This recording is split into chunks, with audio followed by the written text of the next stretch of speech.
बोलू का?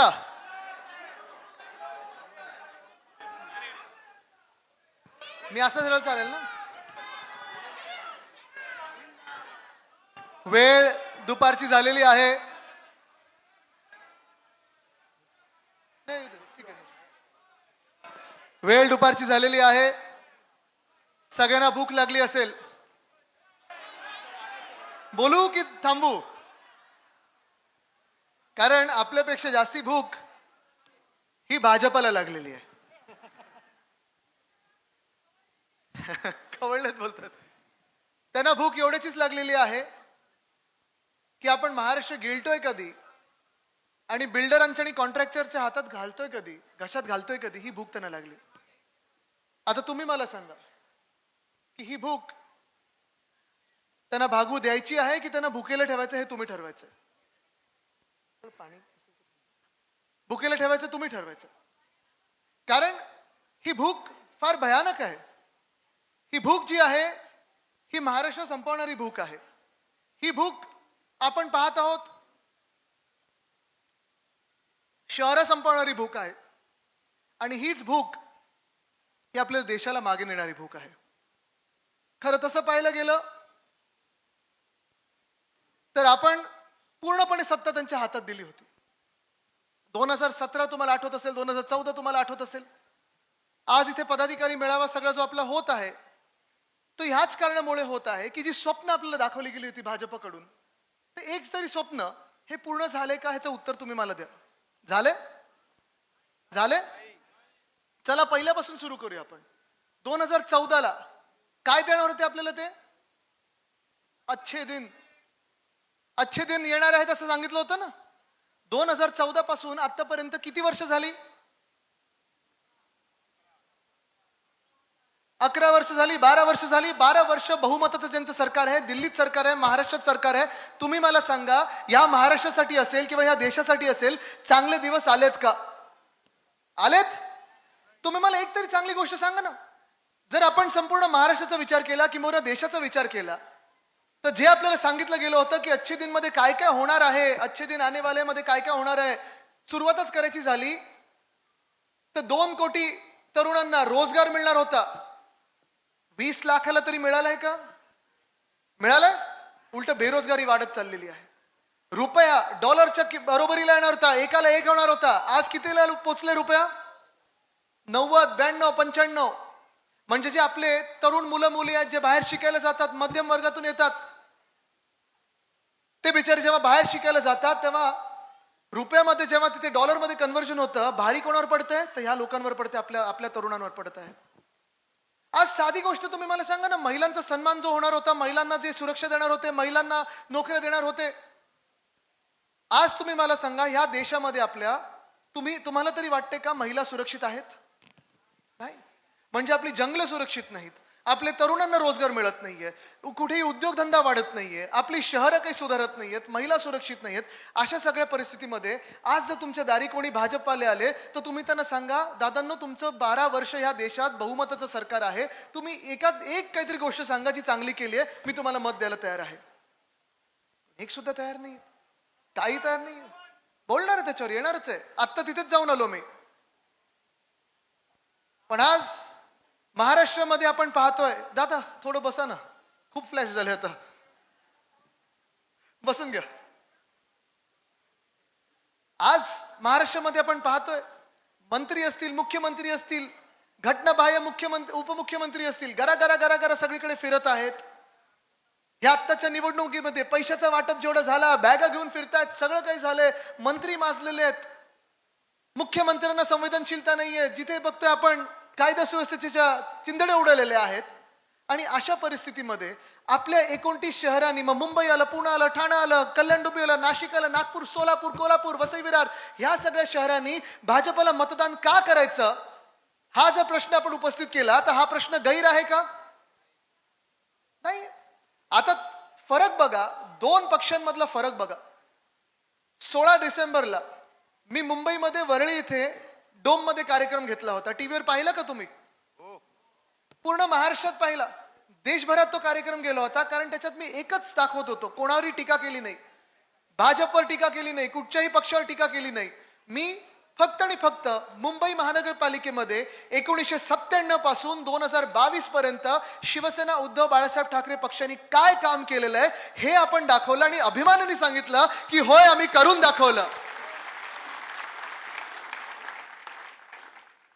आणि त्याच बदली मी भाजपला विचारलं, तुम्ही आता, आम्ही तर हे 25 वर्ष मुंबई महानगरपालिकेत सत्तेत होतो, महापौर आमचा होता, त्या 25 वर्षातून 20 वर्ष चला भाजप देखील आमच्या सोबत होती.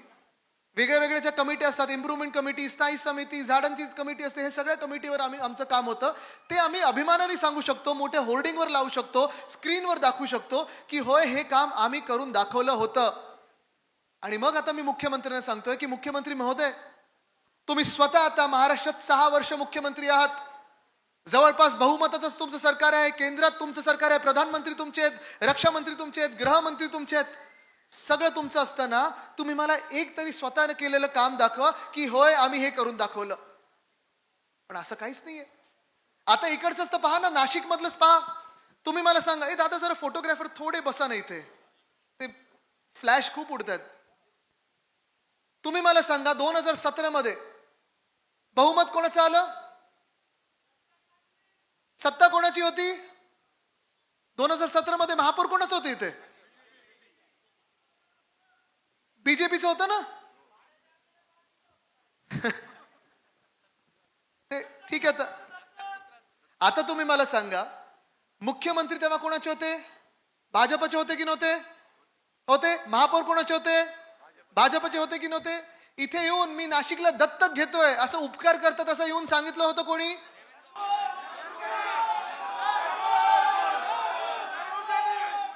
मग 2017 पासून आतापर्यंत जवळपास 9 वर्ष होतील आता या 2026 मध्ये.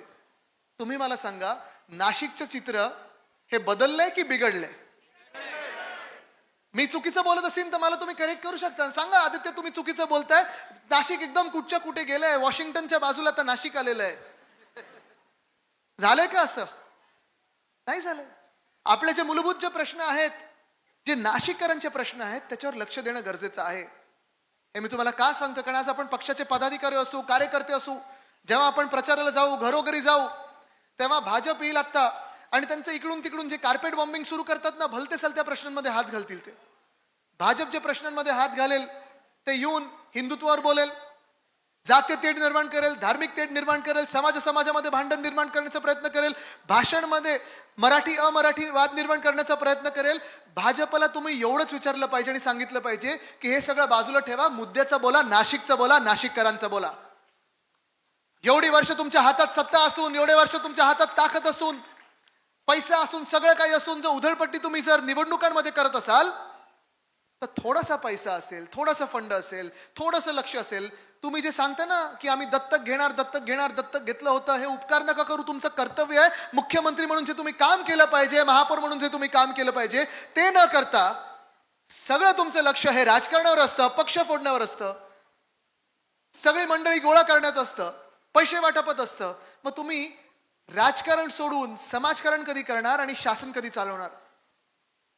पण आज प्रश्न उपस्थित हाच होतोय. काल परवाकडे ज्या बातम्या पाहिल्या मी, सगळ्यांकडून इन्कमिंग चालू आहे, इन्कमिंग चालू आहे. ठीक आहे, इन्कमिंग चालू असेल भाजपामध्ये, पण एक तुम्हाला सांगतो, जेवढं इन्कमिंग तिथे होईल तेवढं इथे आपल्या प्रामाणिक कार्यकर्त्यांना संधी दिली जाईल.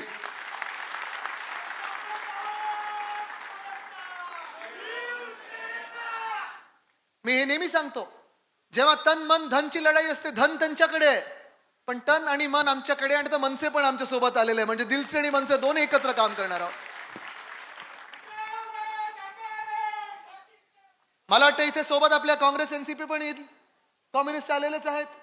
म्हणजे तुम्ही बघा, एका बाजूला सगळे आपण नाशिककर म्हणून एकत्र आलेलो आहे, आपली जी काही छोटे मोठे वाद असतील, भांडण असतील, हे सगळं बाजूला ठेवून आपण महाराष्ट्रासाठी एकत्र आलोय, नाशिकसाठी एकत्र आलेलो आहे. आणि दुसऱ्या बाजूला सत्तेची भूक लागलेली आहे, तळमळ चालू आहे, मळमळ चालू आहे, म्हणून भाजप एका बाजूला, सगळे इकडचे तिकडचे सगळे जे काही डागी लोक आहेत, भ्रष्टाचारी लोक आहेत, त्यांना घेण्याला मागे लागलेले आहेत. Washing machine, washing powder Nirma. पण आज तुम्ही उत्तर द्यायचं, नाशिकने उत्तर द्यायचंय की तुम्हाला कुठचे लोक मान्य आहेत. एका बाजूला आपण सगळे प्रामाणिक लोक या मंचावर बसले, तुमच्यामध्ये सगळे प्रामाणिक लोक आहेत, कदाचित उद्याचे महापौर इथून येऊ शकतात, समोरून येऊ शकतात. म्हणजे असं नाही की इथून नाही येऊ शकत, नाही तर लगेच तुम्ही हे सगळे फोन करतील साहेबांना की आमचं तिकीट टापलं, मी तिकीट देत नाही, ते साहेब करतात. पण हे सगळं होत असताना दुसऱ्या बाजूला जे डागी लोक आहेत त्यांनी देखील उत्तर द्यायचं आहे. आणि आज खास करून या मीडियाच्या माध्यमातून मी भाजपला प्रश्न विचारणार आहे, संघाला प्रश्न विचारणार आहे, की जे 25 वर्ष जेव्हा आपण विरोधी पक्षात होतो, जेव्हा आपण लढा देत होतो, 15 वर्ष म्हणजे 99 पासून 2014 पर्यंत जो आपण लढा दिला, लाट्या काट्या खाल्ल्या, आंदोलनं केली, ज्यांच्या विरुद्ध केली, त्यांच्यातले सगळे भ्रष्टाचारी लोक तुम्ही तिथे घेतले. म्हणजे सगळे भ्रष्टाचार जे बरबटलेले पक्ष होते त्यांना स्वच्छ केलं तुम्ही. ज्यांच्यावर आरोप झाले होते, जे आरोप सिद्ध झालेत त्यांना तुम्ही तुमच्या पक्षात घेतात. जे खोटे नाटे आरोप होते ते अजूनही स्वच्छ म्हणून आमच्या सोबत आहेत. मग भाजपच्या कार्यकर्त्यांना विचारतोय, मी संघाच्या कार्यकर्त्यांना विचारतोय, तुम्ही ह्याच्यासाठी लढला होतात का? आज भाजपामध्ये हे सगळीकडे होते, मुंबईत असेल, पुण्यात असेल, नाशिकमध्ये असेल, ठाण्यात असेल, जिथे जिथे इन्कमिंग झालेलं आहे, तुम्ही साधा प्रश्न त्यांच्या स्थानिक आमदार किंवा खासदारांना विचारा की तुम्हाला विचारून हे ना घेतलं का पक्षामध्ये? बरं, त्यांच्यासाठी जे लढत होते, त्यांचे जे कार्यकर्ते होते, जर हेच सगळे डागी लोक तुमच्यामध्ये घेतले तर ह्या कार्यकर्त्यांना, तुमच्या कार्यकर्त्यांना कधी तिकीट मिळणार आहेत? हा प्रश्न राहतोच. आज प्रश्न करण्याचे, उपस्थित करण्याचे खूप आहेत. पण आज जो तपोवनचा तुम्ही विषय घेतलेला आहे, तो तपोवनचा देखील विषय आता तिथेच थोडी धूळ आत गेली घशात.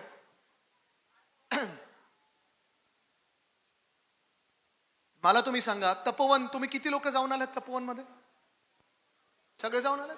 सुंदर जागा आहे. म्हणजे मी आता पहिल्यांदा तिथे पाऊल ठेवलं आणि पहिल्यांदा पाऊल ठेवत असताना मला वाटलं हा कुठे आलो, चांगलं झालं.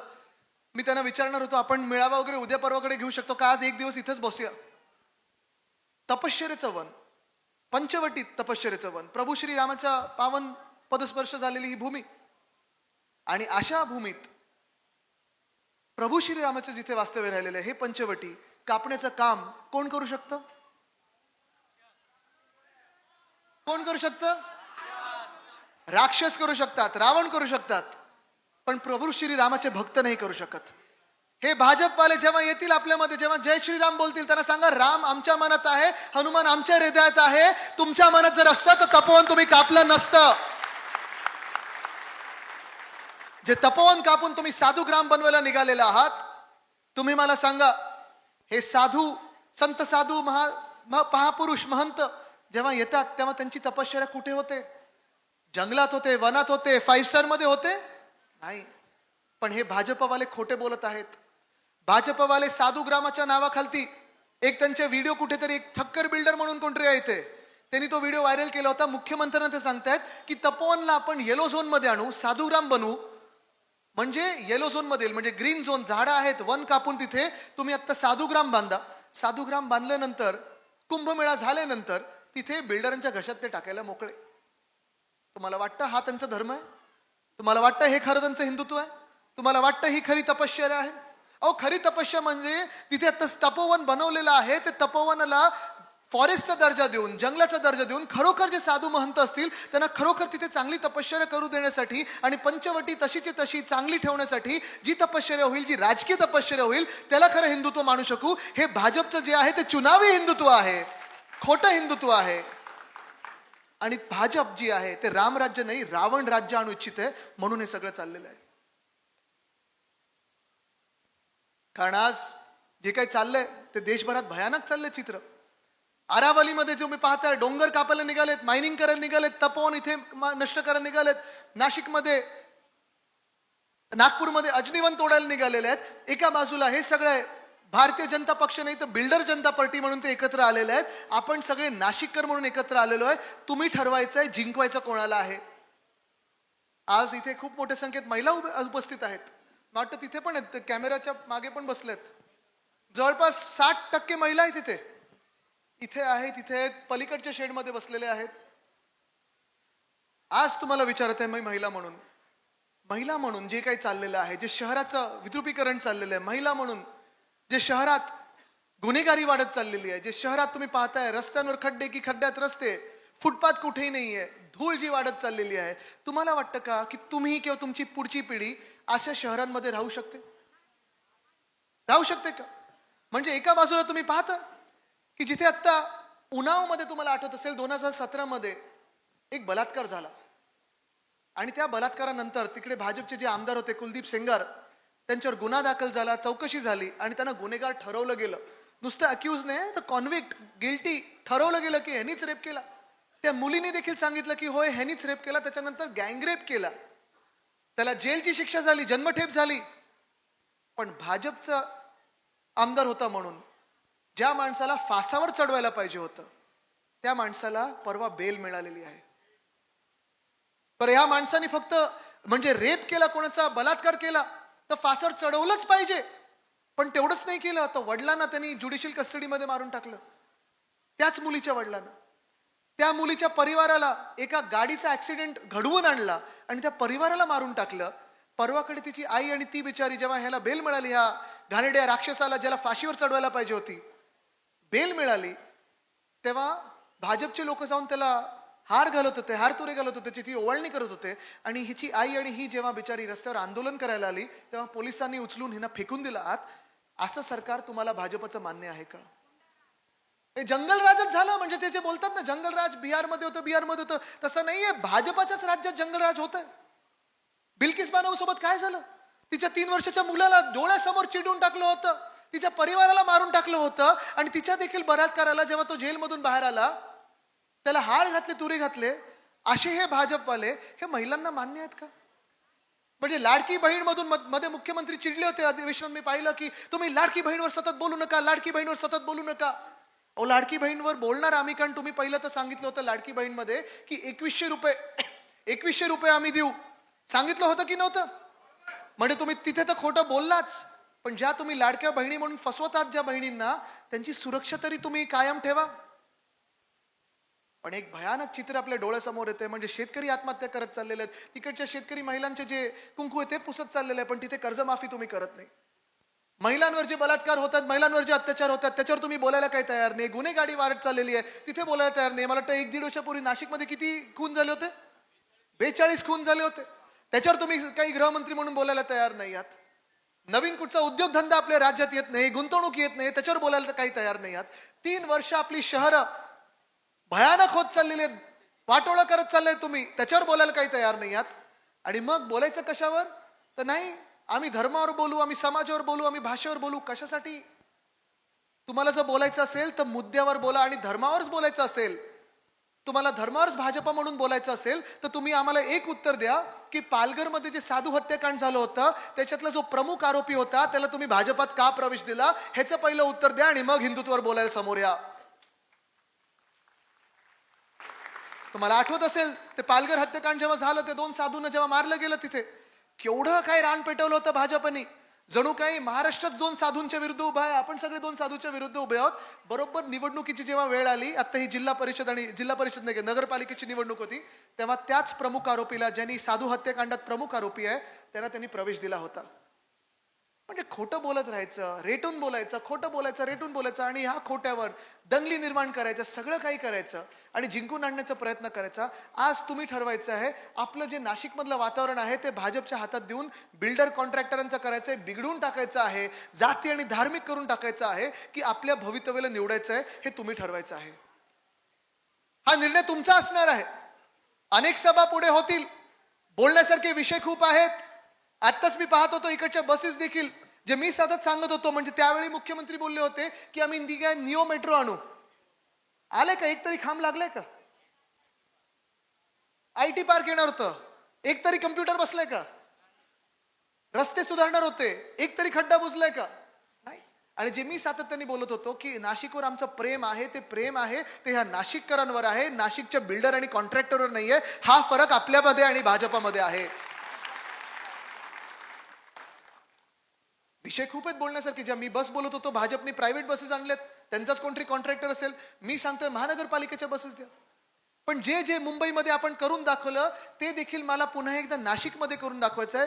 विषय अनेक येतील, वचननाम्यात येतील, पण मी आता गाडीत सांगत होतो, आपले जिल्हा प्रमुख आणि आम्ही नाना बसलो होतो, माझी स्वप्न ह्या शहरासाठी 2-3 आहेतच, बाकीची तर खूप करण्यासारखी कामं आहेत. पण ह्या नाशिक महानगरपालिकेचं, जसं मुंबईमध्ये उद्धव साहेबांनी महानगरपालिकेचं स्वतः महानगरपालिकेचं 4 मेडिकल कॉलेजेस आणलेले आहेत, तसं मला नाशिक महानगरपालिकेचं कमीत कमी 1 मेडिकल कॉलेज पुढच्या 5 वर्षात करून दाखवायचं आहे. स्वस्त आणि मस्त आरोग्य सेवा ही नाशिकमध्ये आलीच पाहिजे. हे सगळे मोठे मोठे नेते येतात, सगळं काही सांगून जातील. मी पुन्हा एकदा त्यांना सांगतो, मुद्द्याचं बोला, नाशिक प्रेमाचं बोला, बाकीचं काही बोलू नका. जसं मुंबईमध्ये महानगरपालिकेची शाळा विनामूल्य आहे, 8 की 9 भाषांमध्ये शिकवलं जातं. मराठी अनिवार्य आहे, पण मराठी आहे, इंग्लिश आहे, सेमी इंग्लिश आहे, हिंदी आहे, गुजराती आहे, उर्दू आहे, तमिळ आहे, तेलुगू आहे, कन्नड आहे. 3.25 लाख विद्यार्थी ह्या शाळेमध्ये शिकतात. जी गलटी 30-30 हजार विद्यार्थी ज्याची गलटी लागली होती, हे चित्र सुधारून आपण डिजिटल क्लासरूम आणले, चांगल्या शाळा बनवल्या, IB, ICSE, CBSE ह्या शाळा आणल्या, विनामूल्य आणल्या. म्हणजे मुलांचं भवितव्य, मुलींचं भवितव्य पक्क करतोय आपण. असं मला शाळा ह्या नाशिकमध्ये प्रत्येक वॉर्डात आणायच्यात. ह्याच्यासाठी मी तुमच्याकडे आलेलो आहे. तपोवन वाचवायचंच आहे, पण अशी वनं आपल्याला वाढवायची आहेत. मोकळ्या जागा असतील, मोकळी उद्यानं असतील, जिथे तुम्ही आरामात जाऊन बसू शकाल, आनंद घेऊ शकाल, मोकळा श्वास घेऊ शकाल, अशी उद्यानं आपल्याला करायची आहेत. म्हणून मी तुमच्याकडे आलोय, तुमचं साथ आणि तुमचे आशीर्वाद घ्यायला आलेलो आहे. जशी BST, मुंबईमध्ये BST 25 वर्ष ताफा आपला BSTचा जवळपास 3000 होता, मला 10,000 पर्यंत न्यायचा होता. आणि पुन्हा एकदा मुंबई जिंकल्यानंतर मी BSTच्या बसेस आहेत ते 10,000 पण नेणार. महिलांसाठी विनामूल्य बसेस असतील. 5, 10, 15 आणि 20 रुपयामध्ये जे आपण भाडं केलं होतं, फ्लॅट फेअर, 5 किलोमीटर जायचंय 5 रुपयात, 10 किलोमीटर जायचंय 10 रुपयात, 15 किलोमीटर जायचंय 15 रुपयात, आणि 20 किलोमीटर म्हणजे 15 किलोमीटर जास्ती जायचं असेल तर 20 रुपयात तुम्ही कुठेही AC बसेस घेऊन जाऊ शकत होतात.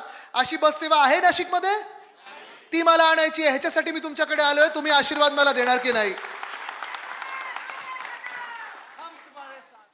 जे कर आपण एक साधारणपणे आपल्या शहरांमध्ये जे राहतात त्यांना आपण कर लावतोच. मुंबईकर, पुणेकर, नाशिककर, नागपूरकर.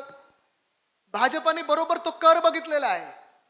कर वाढवत चाललेत, पण मुंबई, पुणे, नाशिक, ठाणे सुधारत नाहीत, नुसतं कर वाढवत जातात. पण खासदार साहेब, आपल्याला शहरातले कर आटोक्यात आणायचे आहेत आणि शहर चांगलं करायचं आहे. ह्याच्यासाठी मी इथे आलेलो आहे. तुम्ही मला आशीर्वाद देणार की नाही? निवडणुकीचे दिवस जवळ आलेले आहेत. परिवर्तन आपण घडवणार म्हणजे घडवणार हे ठरलेलं आहेच आपलं. पण 2-3 साधे प्रश्न आहेत मला. तुम्ही मला सांगा, जर आपल्याला परिवर्तन घडवायचं असेल आणि चांगलं शासन, चांगलं सरकार आपल्याला या शहरात आणायचं असेल, तर परिवर्तनाचा दिवस कुठचा असेल? इथे वेगळी नाहीये ना. जानेवारीला मतदान कधी आहे आणि विजयाचा दिवस कधी आहे? बरं, हे सगळं होत असताना, बसून घ्या, कोणी उठू नका. हे सगळं होत असताना आपलं चिन्ह परिवर्तनाचं कुठचं असणार आहे? जरा मशालवरती ज्यांच्या हातात आहे करून दाखवा. आणि हे हात मशाल पकडणार आहेत ते पण जरा वरती करून दाखवा. ही ताकद बघा, ही मशालीची ताकद आहे. आणि लवकरच जी गोड बातमी तुम्हाला युतीची ऐकायची आहे ती देखील आपण ऐकवणार आहोत. अंतिम टप्प्यात आहे. मला वाटतं पुढच्या 24 तासात मशाल असेल, इंजिन असेल, हात असेल, तुतारी असेल, ह्या सगळे चिन्ह जी आपली असतील ती घरोघरी पोहोचवल्याशिवाय थांबायची नाही आहेत. कारण 2 भाऊ एकत्र आलेले आहेत, 2 ताकदी एकत्र आलेल्या आहेत. पण ही ताकद जेव्हा जनतेची एकत्र येईल तेव्हा भाजपला जे रावणाचं राज्य नाशिकमध्ये आणायचं आहे, पंचवटीमध्ये आणायचं आहे, तपोवनमध्ये आणायचं आहे, ते पळवून लावून पुन्हा एकदा आपल्याला प्रभू श्री रामाचं राज्य इथे आणायचं आहे. तयार आहात? तयार आहात? तयार आहात? जिंकायला तयार आहात? पुढच्या लढाईला तयार आहात? कारण आश्वासनं ही खूप दिली जातील. इथे इच्छुक आहेत मला माहिती आहे, पण इच्छुकांनी पण ठरवायचं आहे. आश्वासनाला बळी पडायचं आहे की प्रामाणिकपणे सोबत राहायचंय? ठरवलं का तुम्ही? इथे जनतेमध्ये देखील भाजपा पैशाचं वाटप करेल, पैशाचा पूर आणेल, पण हे 2 दिवसाचे पैसे वाटणार आणि पुढचे 5 वर्ष अंधारात घालवणार. तुम्ही ठरवायचंय कोणाला तुम्ही मतदान करणार आहात.